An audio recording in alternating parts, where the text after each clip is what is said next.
ಬಾಯಲ್ಲಿಟ್ರೆ ಕರ್ಗೋ ಅಂತ sweet recipe. ಯಾರು ಕೂಡ ವಿಡಿಯೋನ ಸ್ಕಿಪ್ ಮಾಡೋದಕ್ಕೆ ಹೋಗಬೇಡಿ ಸ್ನೇಹಿತರೆ. ಪ್ರತಿ ಒಂದು ಮೂಮೆಂಟು ಕೂಡ ಇಂಪಾರ್ಟೆಂಟ್ ಆಗುತ್ತೆ. ಕಡಿಮೆ ಇಂಗ್ರೀಡಿಯೆಂಟ್ಸಲ್ಲಿ ಸಕ್ಕತ್ತಾಗಿರುವಂಥ ರೆಸಿಪಿ ಖಂಡಿತವಾಗಿಯೂ ನಿಮ್ಮೆಲ್ಲರಿಗೂ ಕೂಡ ಇಷ್ಟ ಆಗುತ್ತೆ. ಅದೇ ರೀತಿಯಾಗಿ ಕಡಿಮೆ ಇಂಗ್ರೀಡಿಯೆಂಟ್ ಅಂತ ಹೇಳಿದ್ದೀನಿ, ಬನ್ನಿ ತಡ ಯಾಕೆ ಮಾಡೋದು, ಈ ಒಂದು ಸೂಪರ್ ಆಗಿರೋ ರೆಸಿಪಿಯನ್ನು ಹೇಗೆ ಮಾಡೋದು ನೋಡ್ಕೊಂಡು ಬರೋಣ. ಎಷ್ಟು ಕಲರ್ಫುಲ್ಲಾಗಿ ಕಾಣ್ತಾ ಇದೆಯೋ, ಟೇಸ್ಟ್ ಕೂಡ ಅಷ್ಟೇ ಸಕ್ಕತ್ತಾಗಿರುತ್ತೆ. ಇಷ್ಟು ಚೆನ್ನಾಗಿರೋ ಸ್ವೀಟನ್ನು ಸ್ಟವ್ ಹಚ್ಚದೇ ಮಾಡ್ಬೋದಾ? ಹೌದು ಸ್ನೇಹಿತರೆ, ಬನ್ನಿ ಹೇಗೆ ಮಾಡೋದು ನೋಡೋಣ. ನಾನಿಲ್ಲೊಂದು ಮಿಕ್ಸಿ ಜಾರ್ ತೊಗೊಂಡಿದ್ದೀನಿ. ಅದಕ್ಕೆ 1 ಕಪ್ಪಷ್ಟು ನಾನಿಲ್ಲಿ ಡೆಸಿಗೇಟೆಡ್ ಕೊಕೊನೆಟ್ ಬರುತ್ತಲ್ವ, ಅದನ್ನು ಹಾಕ್ಕೊಂಡಿದ್ದೀನಿ. ಅದೇ ಕಪ್ಪು ಮೆಜರ್ಮೆಂಟಲ್ಲಿ ಅರ್ಧ ಕಪ್ಪಷ್ಟು ಸಕ್ಕರೆ ಹಾಕಿದ್ದೀನಿ. ಸುಮಾರು 8ರಿಂದ 10 ಗೋಡಂಬಿಯನ್ನು ಹಾಕಿದ್ದೀನಿ. 2 ಏಲಕ್ಕಿಯನ್ನು ಸಿಪ್ಪೆ ತೆಗೆದುಬಿಟ್ಟು ಹಾಕ್ಕೊಂಡಿದ್ದೀನಿ. ಇಷ್ಟನ್ನು ಫೈನ್ ಪೌಡರ್ ಮಾಡ್ಕೊಳ್ಳೋಣ. ನೋಡಿ, ಇವಾಗ ಚೆನ್ನಾಗಿ ಪೌಡರ್ ಆಗಿದೆ, ಎಲ್ಲ ಮಿಕ್ಸ್ ಆಗಿದೆ, ತುಂಬ ಚೆನ್ನಾಗಿ ಬಂದಿದೆ. ಇವಾಗ ಇದನ್ನು ಒಂದು ಬೌಲ್ ಆಗ್ಬೋದು, ತಟ್ಟೆಗಾಗ್ಬೋದು ಟ್ರಾನ್ಸ್ಫರ್ ಮಾಡ್ಕೊಳ್ಳೋಣ. ಅದೇ ಕಪ್ಪು ಮೆಜರ್ಮೆಂಟಲ್ಲಿ 1 ಕಪ್ಪಷ್ಟು ಉರಿಗಡಲೆ ಕೂಡ ಹಾಕೋತಾ ಇದ್ದೀನಿ. ಇದನ್ನು ಕೂಡ ಅಷ್ಟೇ ಫೈನ್ ಪೌಡರ್ ಮಾಡ್ಕೊಂಡು ಬರೋಣ. ಅದೇ ಕಪ್ಪು ಮೆಜರ್ಮೆಂಟಲ್ಲಿ 1 ಕಪ್ಪಷ್ಟು ಮಿಲ್ಕ್ ಪೌಡರನ್ನು ತೊಗೊಂಡಿದ್ದೀನಿ, ಹಾಲಿನ ಪುಡಿಯನ್ನು ತೊಗೊಂಡಿದ್ದೀನಿ. ನೀವು ಯಾವುದೇ ಬ್ರ್ಯಾಂಡ್ ಬೇಕಾದರೂ ತೊಗೊಳ್ಬೋದು, ಇದೇ ತೊಗೊಳ್ಬೇಕಂತ ಏನಿಲ್ಲ. ಇದ್ರ ಜೊತೆ ನಾನು ಒಂದು 2ರಿಂದ 3 ಸ್ಪೂನಷ್ಟು ತುಪ್ಪ ಹಾಕೋತಾ ಇದ್ದೀನಿ.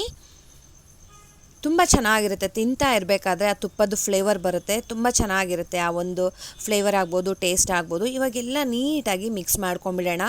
ಆದಷ್ಟು ಕೈನಲ್ಲೇ ಮಾಡಿ ಸ್ನೇಹಿತರೆ, ತುಂಬ ಚೆನ್ನಾಗಿ ಮಿಕ್ಸ್ ಆಗತ್ತೆ. ನಾವು ಪ್ರತಿಯೊಂದನ್ನು ಎಲ್ಲ ಮಿಕ್ಸಿ ಮಾಡ್ಕೊಂಡಿದ್ದೀವಿ, ತುಪ್ಪ ಹಾಕ್ಕೊಂಡಿದ್ದೀವಿ. ಸೊ ಪ್ರತಿಯೊಂದು ಕೂಡ ತುಂಬ ಚೆನ್ನಾಗಿ ಮಿಕ್ಸ್ ಆಗಬೇಕು. ನೋಡಿ, ಇವಾಗ ಆಲ್ಮೋಸ್ಟ್ ಮಿಕ್ಸ್ ಆಗಿದೆ. ಇವಾಗ ನಾನಿಲ್ಲಿ ಹಾಲನ್ನು ಹಾಕ್ಕೊಂಡು ನೋಡಿಕೊಂಡು, ಅದು ಎಷ್ಟು ಇಡಿಸುತ್ತೆ ಅಷ್ಟು ನೋಡಿಕೊಂಡು ಸ್ವಲ್ಪನೇ ಹಾಕ್ಕೊಂಡು ನಾವು ಇದನ್ನು ಕಲಿಸ್ಕೊತಾ ಬರೋಣ. ಚಪಾತಿ ಹಿಟ್ಟಿನ ಅದಕ್ಕೆ ಬರಬೇಕು ಸ್ನೇಹಿತರೆ. ಹಾಲನ್ನು ಅದನ್ನು ಬಿಸಿ ಮಾಡಿ ತಣ್ಣಗಾಗಿರೋ ಅಂಥದ್ದನ್ನೇ ತೊಗೊಳ್ಳಿ. ಇದಕ್ಕೆ ಜಾಸ್ತಿ ಹಾಲು ಕೂಡ ಇಡಿಸೋದಿಲ್ಲ, ಸುಮಾರು ಒಂದು 4ರಿಂದ 5 ಸ್ಪೂನು ಕೂಡ ಇಡಿಸಿಲ್ಲ ಸ್ನೇಹಿತರೆ. ಸಕ್ಕರೆ ಪುಡಿ ಹಾಕಿರೋದ್ರಿಂದ ಬೇಗ ನಮಗೆ ಒಂದು ಆ ಶೇಪ್ ಬಂದ್ಬಿಡುತ್ತೆ. ನೋಡಿ, ನೀವೇ ನೋಡ್ತಾ ಇದ್ದೀರಾ ಅಲ್ವಾ. ನೋಡಿ, ಇವಾಗ ಆಲ್ಮೋಸ್ಟ್ ಆಗ್ತಾ ಬಂದಿದೆ. ಇವಾಗ ಇದನ್ನು ಚೆನ್ನಾಗಿ ನಾದ್ಕೊಂಬಿಡೋಣ.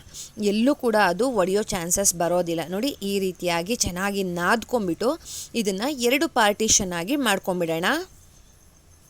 ಅರ್ಧ ಏನಕ್ಕೆ ಸಪ್ರೇಟ್ ಮಾಡ್ಕೋತಾ ಇದ್ದೀನಿ ಅಂತಂದರೆ, ಅದಕ್ಕೆ ಯಾವುದಾದ್ರೂ ಕಲರ್ಸನ್ನು ಹಾಕ್ಕೊಳ್ಬೋದು. ಕಲರ್ಸ್ ಹಾಕಿ ಮಾಡೋದ್ರಿಂದ ತುಂಬ ಚೆನ್ನಾಗಿ ಬರುತ್ತೆ. ನಾನಿಲ್ಲಿ ಪಿಂಕ್ ಕಲರನ್ನು ಹಾಕ್ಕೊಂಡಿದ್ದೀನಿ. ನಾನು ಸ್ವಲ್ಪನೇ ಹಾಕ್ತಾ ಇರೋದು, ಜಾಸ್ತಿ ಕೂಡ ಹಾಕ್ತಾ ಇಲ್ಲ. ನಮಗಿದು ಬೇಡ ಅಂತ ಅನ್ನೋರು ನೀವು ಕಲರನ್ನು ಸ್ಕಿಪ್ ಮಾಡಿ ಮಾಮೂಲಾಗಿಯೇ ಪೂರ್ತಿ ನಾನು ಏನು ಪ್ರೋಸೆಸ್ ಹೇಳ್ತೀನಿ ಅದನ್ನು ನೀವು ಮಾಡ್ಕೊಳ್ಬೋದು. ಆದಷ್ಟು ನಾನು ಸ್ವಲ್ಪ ಲೈಟಾಗಿಯೇ ಹಾಕಿದ್ದೀನಿ, ಡಾರ್ಕ್ ಕಲರ್ ಹಾಕಿಲ್ಲ. ಮತ್ತು ಇದನ್ನು ಊಟಕ್ಕೆಲ್ಲ ಉಪಯೋಗಿಸಬಹುದು ಅಂತ ಇದೆ. ಸೊ ಅದಕ್ಕೆ ನಾನು ಯಾವುದು ಕೂಡ ಬ್ರ್ಯಾಂಡನ್ನು ನಾನು ಪ್ರಮೋಟ್ ಮಾಡ್ತಾ ಇಲ್ಲ, ಅದಕ್ಕೆ ಕಲರನ್ನು ಕೂಡ ನಾನು ತೋರಿಸಿಲ್ಲ. ನೋಡಿ, ಈ ಒಂದು ಲೈಟ್ ಕಲರಲ್ಲಿ ನಾನು ಮಾಡಿದ್ದೀನಿ.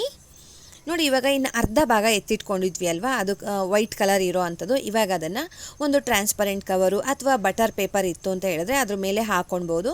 ಹಾಕ್ಕೊಂಡು ಇದನ್ನು ಲಟ್ಟಿಸ್ಕೊತಾ ಇದ್ದೀನಿ. ಪೂರ್ತಿ ತೆಳುವಾಗಿ ಲಟ್ಟಿಸ್ಬಾರ್ದು ಮತ್ತು ಪೂರ್ತಿ ದಪ್ಪನಾಗಿಯೂ ಕೂಡ ಇರಬಾರ್ದು ಸ್ನೇಹಿತರೆ. ನೋಡಿ, ಒಂದು ಮೀಡಿಯಮ್ ಇದಕ್ಕೆ ಚೆನ್ನಾಗಿ ಲಟ್ಟಿಸ್ಕೊಳ್ಬೇಕಾಗತ್ತೆ. ನೋಡಿ, ತುಂಬ ಚೆನ್ನಾಗಿ ಲಟ್ಟಿಸ್ಕೊಳ್ಬೋದು, ಒಂದಕ್ಕೊಂದು ಅಂಟೋದೇ ಇಲ್ಲ ಈ ರೀತಿ ಮಾಡೋದ್ರಿಂದ. ನೋಡಿ, ಇವಾಗ ಆಲ್ಮೋಸ್ಟ್ ಲಟ್ಸಿದ್ದೆಲ್ಲ ಆಗಿದೆ ಸ್ನೇಹಿತರೆ.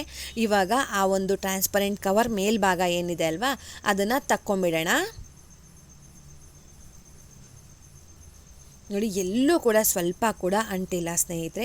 ಇವಾಗ ನಾನಿಲ್ಲಿ ಕಲರನ್ನು ಹಾಕಿ ರೆಡಿ ಮಾಡಿ ಇಟ್ಕೊಂಡಿದ್ದೀನಲ್ವಾ, ಆ ಒಂದು ಸ್ಟಫಿಂಗನ್ನು ನೋಡಿ, ಆ ಒಂದು ಪಾರ್ಟನ್ನು ಇದಕ್ಕೆ ಹಾಕ್ಬಿಟ್ಟು ನೀಟಾಗಿ ರೋಲ್ ಮಾಡ್ತಾ ಬರೋಣ. ನಾನು ಹೇಳ್ದಾಗೆ ಟ್ರಾನ್ಸ್ಪರೆಂಟ್ ಕವರು ಅಥವಾ ಬಟರ್ ಪೇಪರನ್ನು ಕೂಡ ನೀವು ಯೂಸ್ ಮಾಡ್ಬೋದು. ನೋಡಿ, ಜಸ್ಟ್ ಅದನ್ನು ಈ ಥರ ಹಿಂಗೆ ರೋಲ್ ಮಾಡ್ಕೊಂಡು ಒಂದು ಶೇಪ್ ಕೊಡ್ತಾ ಬರಬೇಕು. ರೌಂಡ್ ಶೇಪ್ ಬೇಕಾದರೂ ನೀವು ಮಾಡ್ಕೊಳ್ಬೋದು. ನೋಡಿ, ಸೈಡೆಲ್ಲ ಕವರ್ ಮಾಡ್ಕೊತಾ ಇದನ್ನು ಚೆನ್ನಾಗಿ ರೌಂಡ್ ಶೇಪಲ್ಲಿ ಮಾಡಿಕೊಂಡು 1-2 ಸಲ ಚೆನ್ನಾಗಿ ರೌಂಡ್ ಶೇಪ್ ಬರೋ ಥರ ಅದಕ್ಕೆ ಒಂದು ಶೇಪ್ ಕೊಟ್ಬಿಟ್ರೆ ಇದು ಅರ್ಧ ಕೆಲಸ ಮುಗ್ದಂಗೆ ಆಗೋಗ್ಬಿಟ್ಟಿರುತ್ತೆ. ನೋಡಿ, ಅದನ್ನು ರೌಂಡ್ ಶೇಪ್ ಬರೋ ಥರ ನಾನಿಲ್ಲಿ ಶೇಪ್ ಕೊಡ್ತಾ ಇದ್ದೀನಿ. ನಾನು ಹೇಳ್ದಾಗೆ ನೀವು ಈ ಟೈಮ್ನಲ್ಲಿ ನೀವು ಇದನ್ನು ಯಾವ ಶೇಪ್ ಬೇಕಾದರೂ ಕೊಡ್ಬೋದು. ಟ್ರಯಾಂಗಲ್ ಥರ ಬೇಕಾದರೂ ಕೊಡ್ಬೋದು, ರೌಂಡ್ ಶೇಪ್ ಕೊಡ್ಬೋದು ನೋಡಿ, ಅಥವಾ ಸೆಮಿ ಸರ್ಕಲ್ ಥರ ಬೇಕಾದರೂ ನೀವು ಕೊಡ್ಬೋದು.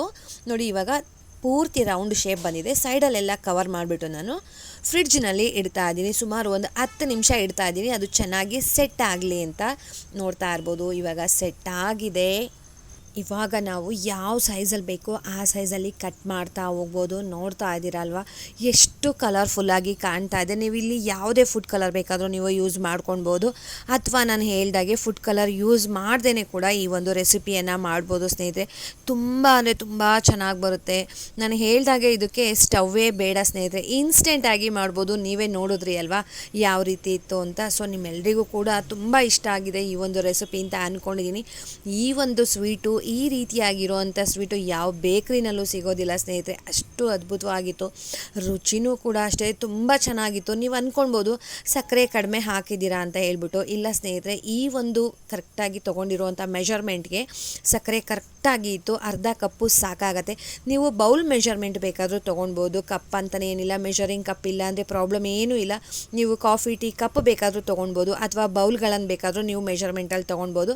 ನಾನು ಹೇಳಿರೋದನ್ನ ಒಂದು ಫಾಲೋ ಮಾಡಿದ್ರೆ ಸಾಕು, ಸೂಪರಾಗಿರುವಂಥ ರೆಸಿಪಿ ರೆಡಿ ಆಗಿಬಿಡುತ್ತೆ. ಸ್ವೀಟ್ ರೆಸಿಪಿ ಇನ್ಸ್ಟೆಂಟಾಗಿ ಮಾಡ್ಬೋದು, ಎಷ್ಟೇ ಜನ ಬಂದರೂ ಕೂಡ ರೆಡಿ ಮಾಡಿಬಿಡ್ಬೋದು. ಹೋಗಿ ಬರಲಾ? ಬಾಯ್ ಸ್ನೇಹಿತರೆ, ನಮಸ್ತೆ.